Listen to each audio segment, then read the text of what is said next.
জিলা কমিটি গঠন কৰাৰ কাৰণে সাধাৰণ সভা আছিল আৰু কৰিমগঞ্জ জিলাৰ বন্ধুসকল আজি আমাৰ কৰিমগঞ্জ জিলা কমিটি গঠন কৰাৰ কাৰণে সাধাৰণ সভা আছিল আৰু কৰিমগঞ্জত আপোনালোকে জানে 4খন আসন আছে বিধানসভা সমষ্টি আছে 4খন আসন লৈ আমাৰ জিলা কৰিমগঞ্জ সাউথ এণ্ড নৰ্থ আপোনাৰ পাথাৰকান্দি আৰু ৰামকৃষ্ণ নগৰ এই 4খন জিলাৰ পৰা প্ৰতিনিধিসকল আহিছিল আৰু তেখেতসকলে আজি প্ৰস্তাৱ দিলে জিলা কমিটি গঠন কৰাৰ কাৰণে সভাপতিৰ কাৰণে 5জনৰ নাম আহিছে আৰু সাধাৰণ সম্পাদকৰ কাৰণে 5জনৰ নাম আহিছে আৰু বাকি মেম্বাৰ্ছৰ নাম আহিছে আমি গোটেইখিনি লৈছো এতিয়া তেখেতসকলৰ মাজৰ পৰা চালিজাৰি চাই আমি শক্তিশালী এটা কমিটি দিম বিগত দিনতো কৰিমগঞ্জত আমাৰ শক্তিশালী সংগঠন আছিল আপোনালোকে জানে কৰিমগঞ্জত আমি এটা সময়ত আমি এমপি পাইছো আৰু দুটা ইলেকশ্যনত আমি কম ভোটত হাৰিছো হয় এইবেলি আমাৰ ইলেকশ্যন বেয়া হৈছে কিন্তু আমি কৰিমগঞ্জ এমপি সিট দখল কৰিছো বিধানসভা দক্ষিণ কৰিমগঞ্জ আমাৰ দখলত আছিল আপোনালোকে জানে ঠিক বদৰপুৰ সমষ্টি আমাৰ দখলত আছিল এটা সময়ত কৰিমগঞ্জ জিলা পৰিষদ ইউডিএফে আমি দখল কৰিছো বিভিন্ন আঞ্চলিক পঞ্চায়ত আমাৰ দখলত আছিল তো কৰিমগঞ্জত ইউডিএফ দলৰ এটা শক্তিশালী ভেটি আছে আমাৰ যথেষ্ট সংখ্যক ওয়াৰ্কাৰ শক্তিশালী ওয়াৰ্কাৰ আছে সাপোৰ্টাৰ আছে আমাৰ শুভাকাঙ্ক্ষী আছে সেই তেখেতসকলক লৈ আমি এটা শক্তিশালী কমিটি কৰি অনাগত দিনত এইবাৰ যেহেতু আমাৰ ইলেকশ্যন অলপ বেয়া হৈছে তাৰ কাৰণে আমাৰ কৰ্মীসকল আমি সংকল্পবদ্ধ হৈছো আগতকৈ বেছি শক্তিশালীভাৱে আমি সংগঠনৰ কাম কৰিম গ্ৰাসৰুট লেভেললৈকে আমি সংগঠন লৈ যাম ইয়াৰ পিছত আমাৰ ব্লক কমিটি গঠন হ'ব জিলা কমিটিৰ পিছত একটা সমষ্টিৰ দুটা ব্লক কমিটি আমি গঠন কৰিম পঞ্চায়ত কমিটি আমাৰ গঠন হ'ব within a short time word লেভেলত আমাৰ কমিটি গঠন হ'ব ইয়াৰ পিছত আমি পঞ্চায়ত ইলেকশ্যনত আমি অৱতীৰ্ণ হ'ম আৰু আমি আশাবাদী যেনেকুৱা কৰিমগঞ্জ জিলা পৰিষদ আমাৰ দখলত আছিল আঞ্চলিক বিলাক আমাৰ দখলত আছিল এইবেলিও আমি যাতে কৰিমগঞ্জ জিলা পৰিষদ দখল কৰিব পাৰো তাৰ কাৰণে আমি যুদ্ধকালীনভাৱে কাম কাজ কৰি আছো আৰু সাংগঠনিকভাৱে সেই কামখিনি আমি কৰিম ডেলিমিটেশন তো বিধানসভাৰ ডেলিমিটেশন তেখেতসকলে কেনেকৈ কৰিছে আপোনালোকে দেখিছে অন্যায়ভাৱে তেখেতসকলে বিধানসভাৰ ডেলিমিটেশন কৰি ডেলিমিটেশন তো হয় জনগণৰ সুবিধাৰ কাৰণে ডেলিমিটেশন কৰে কিন্তু এইবাৰ যেটো বিধানসভাৰ ডেলিমিটেশন কৰিছিল তেখেতসকলে জনগণৰ সুবিধা নহয় জনগণক বিপদত পেলাইছে আপোনালোকে জানে একটা সমষ্টি একেবাৰে 3 লাখতকৈ অধিক ভোট কিছুমান সমষ্টি আছে 1.5 লাখ ভোটত তেখেতসকলে সমষ্টি বনাইছে একটা সমষ্টিৰ দৈৰ্ঘ্য 100-150 কিলোমিটাৰলৈকেও আছে আৰু একটা সমষ্টিৰ দৈৰ্ঘ্য 20-30 কিলোমিটাৰ এই যে কাৰুকাৰ্য কৰিছে তেখেতসকলে অন্যায় কৰিছে আকৌ এইবেলি পঞ্চায়তত ডেলিমিটেশন কৰি আছে পঞ্চায়তত তেখেতসকলে তেনেকুৱা ধৰণৰ কৰি আছে জিলা পৰিষদ কিছুমান সমষ্টিত সৰু 30-35 হাজাৰ ভোট লৈ জিলা পৰিষদ বনাই আছে আন কিছুমান সমষ্টিত 75-80,000 ভোটাৰ লৈ বা জনসংখ্যা লৈ তাতে জিলা পৰিষদ তেখেতসকলে বনাই আছে এই বৈষম্য কৰি আছে ডিসক্ৰিমিনেশনৰ শিকাৰ জনগণক কৰি আছে আৰু এই ঘোৰ অন্যায় হ'ব এইবিলাক জনগণৰ লগত গতিকে ফাইনাল পঞ্চায়তৰ ডেলিমিটেশনৰ হয়তো 2 দিনৰ ভিতৰত ওলাব তেখেতসকলে এতিয়া সময় আছে আপোনালোকৰ যোগেদি লোকেল এডমিনিষ্ট্ৰেচন যেহেতু তেখেতসকলে কাম কৰি আছে তেখেতসকলৰ প্ৰতি আহ্বান থাকিল বিধানসভাত যি কৰিলে আপোনালোকে কৰিলে এইবাৰ পঞ্চায়তৰ ডেলিমিটেশনত আপোনালোকে জানে যাতে জনগণক বিপদত নেপেলা ইয়াতে সমানুপাতিক ডিস্ট্ৰিবিউশনৰ হৈতে মানুহে যাতে সুবিধা পায় একটা ওয়াৰ্ড 300 ভোট এটা 1300 ভোট তেনেকুৱা ধৰণৰ যাতে নহয় এই সব ঠিকঠাক কৰি যাতে সঠিকভাৱে ডেলিমিটেশনৰ কামটো কৰে আপোনালোকৰ যোগেদি লোকেল প্ৰশাসনৰ ওপৰত প্ৰশাসনৰ ওচৰত আমাৰ এটা আহ্বান থাকিল চাওক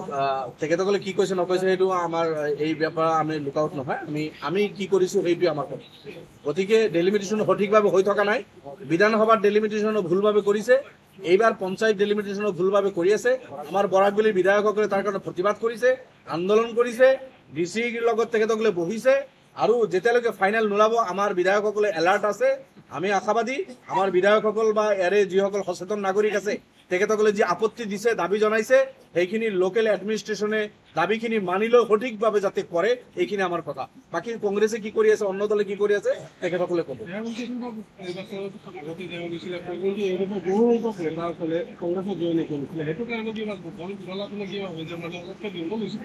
নহয় চাওক এটা নিৰ্বাচন হাৰি গ'লে দল এটা দুৰ্বল হৈ নাযায় আমার কোন গৈছে আমি 15 জন বিধায়ক ইনটেক্ট আছো কংগ্রেসের 15 যিকেজন বিধায়ক আছিল সব নাই কংগ্রেসের করিমগঞ্জের বিধায়কজন আজি কংগ্রেসত থাকি কংগ্রেসের হয় কাম করা নাই তেখেতে বিজেপির হৈ কাম কৰি আছে কংগ্ৰেসেৰ দক্ষিণ কৰিমগঞ্জেৰ বিধায়কজন কংগ্ৰেসেৰ মেম্বাৰশিপেতেও আছে কিন্তু তেখেতে দলৰ হৈ কাম কৰা নাই কংগ্ৰেসেৰ বিৰুদ্ধে তেখেতে কাম কৰি আছে বসন্ত দাস কংগ্ৰেসেৰ বিধায়ক কংগ্ৰেসেৰ মেম্বাৰশিপ আছে বিজেপিৰ হৈ কাম কৰি আছে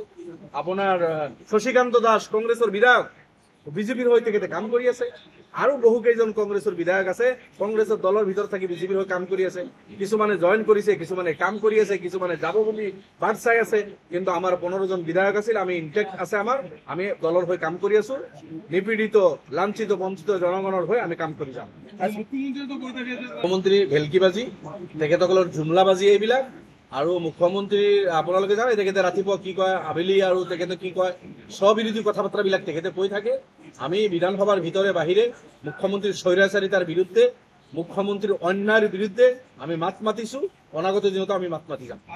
দেৱলীয়া হৈ যোৱাৰ পথত খালি লোন লৈ আছে, ধাৰৰ ওপৰত ধাৰ লৈ আছে, আনফালে কৰাপশ্যন হৈ আছে, দুৰ্নীতি হৈ আছে। একফালে লোনৰ পইচা, ধাৰৰ পইচা, আনফালে তাৰে মোটা অংশ এটা কৰাপশ্যন হৈ যেতিয়া পকেটত গুচি যাব, ডেভেলপমেণ্টৰ কাম কম হ'ব, ইনফ্ৰাষ্ট্ৰাকচাৰ কম হ'ব। আৰু তেনেকুৱা এটা ৰাজ্যখন তেনেকুৱা হৈছে। গতিকে মুখ্যমন্ত্ৰীৰ প্ৰতি আমাৰ আহ্বান থাকিল, আপুনি হাৰিয়ানা আৰু কি কয় ঝাৰখণ্ড এইবিলাকত সময় কম দি আপুনি নিজৰ ৰাজ্যত অলপ টাইম দিয়ক, অলপ চিন্তা কৰক ৰাজ্যখনৰ কাৰণে আৰু ৰাজ্যবাসীৰ কাৰণে চিন্তা কৰক, ডেভেলপমেণ্টৰ চিন্তা কৰক। আৰু এটা যোৱাকালি আহিছো, আজি আহিলো শিলচৰৰ পৰা কৰিমগঞ্জলৈকে। ৰাস্তা ঘাটৰ দুৰৱস্থা, পথাৰবিলাক পানীৰ তলত, ক্ষতি ইমান ক্ষতি হৈছে, এতিয়ালৈকে ক্ষতিপূৰণ তেখেতে দিয়া নাই। গতিকে আমি দাবী জনাইছো, MLA আশৰাফুল হুছেইন ডাঙৰীয়া আছে, মই আছো, আমাৰ কাৰ্যকাৰী সভাপতি প্ৰাক্তন মন্ত্ৰী সন্মানীয় নাজমুদ্দিন আবু সালেহ নাজমুদ্দিন সাহেব ইয়াতে আছে, আমাৰ বৰাকবেলিৰ নেতা আজিজুৰ ৰহমান তালুকদাৰ সাহেব আছে, আমাৰ সাধাৰণ সম্পাদক সাংগঠনিক বৰাকবেলিৰ মৌলানা নজমুদ্দিন সাহেব আছে, আমাৰ কেণ্ডিডেট আছিল পাৰুল ভাই ইয়াতে আছে, শাহাবুল ইছলাম চৌধুৰী। আমি সকলো আপোনালোকৰ যোগেদি চৰকাৰক দাবী জনাইছো, বৰাকৰ কাৰণে স্পেচিয়েল পেকেজ বৰাদ্দ কৰক। বানপানীত বৰাকৰ যিমান ক্ষতি হ'ল, খেতি বাতি মানুহৰ ধুই গলে, যিজন কোনোবা এজন ব্যক্তি 2000 টকা বিল দিব লগা হৈছিল, এতিয়া 5000 দিব লাগে, 3000 দিব লগা আছিল, 7000 টকা দিব লগা হৈছে। গোটেই অসমত আন্দোলন হৈছে স্মাৰ্ট মিটাৰ লৈ। স্মাৰ্ট এই আদানী মিটাৰ আমাক নালাগে, অসমবাসীৰ নালাগে, বৰাকবাসী বিচৰা নাই, অসমবাসী বিচৰা নাই। গতিকে আদানীক লাভৱান কৰিবলৈ অসমৰ মানুহক মাধমাৰ হদোৱা এইটো কোনোপধ্যেই গ্ৰহণযোগ্য নহয়, আমি মানি ল'ব নোৱাৰো এই কাম। গতিকে গুজৰাটত যেতিয়া আদানীৰ এই স্মাৰ্ট মিটাৰ